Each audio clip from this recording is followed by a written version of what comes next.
It started with just one email, or so I thought.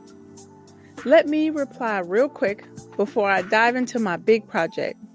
Now, 3 hours later, my coffee was cold, the sun had shifted across the room, and my to-do list hadn't moved an inch. Instead of owning my day, I was trapped in my inbox, answering everyone else's priorities but my own. That day wasn't rare, it was the norm. I'd sit down with a plan, open my inbox just to clear a few things, and get pulled into a loop. One message led to a thread, the thread led to a follow-up, and before I knew it, I'd been in reactive mode all morning. It wasn't that I was bad at time management, it's that my brain never got a chance to focus on what mattered. And when I dug into why it was happening, it blew my mind. Your salience network, the part of your brain that decides what to pay attention to, lights up every time something feels urgent or new. Every unread email is like a flashing red light in your brain. And then there's attention residue. When you switch tasks, like writing a report, then checking email, then back again, your brain leaves a residue from the last task in your mental workspace.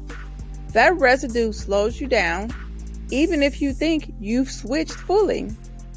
In short, every time you let your inbox set the agenda, you're training your brain to stay scattered and stealing hours you could be using for deep, meaningful work. I had to flip the script. So I set 3 micro boundaries that changed everything. The first boundary was inbox-free mornings. So no checking email until after my first high-value task is complete. That was the goal that I set, and that's what I stuck to. This one shift alone gave me 2 extra hours of focus a day. The next one is batching windows. I only check email at set times. So I set it for late morning and late afternoon. And I made sure that there was no random check-ins just in case. And then number 3, the 2-minute rule, but with a twist.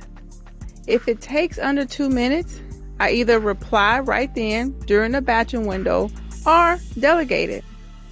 No letting tiny tasks snowball into mental clutter. Now, these aren't huge lifestyle changes. They're small guardrails, and they add up fast. Within a week, I got 5 hours back. That's half a day of work per week reclaimed just from inbox chaos. If you're tired of losing your best hours to email, start with just one of these boundaries tomorrow morning. And if you want a deeper reset, enroll in the free Time Rich course. It's linked below, along with the Time Rich series books on Amazon, full of tools to help you take back your time and your life. Your inbox can wait. Your real work can't.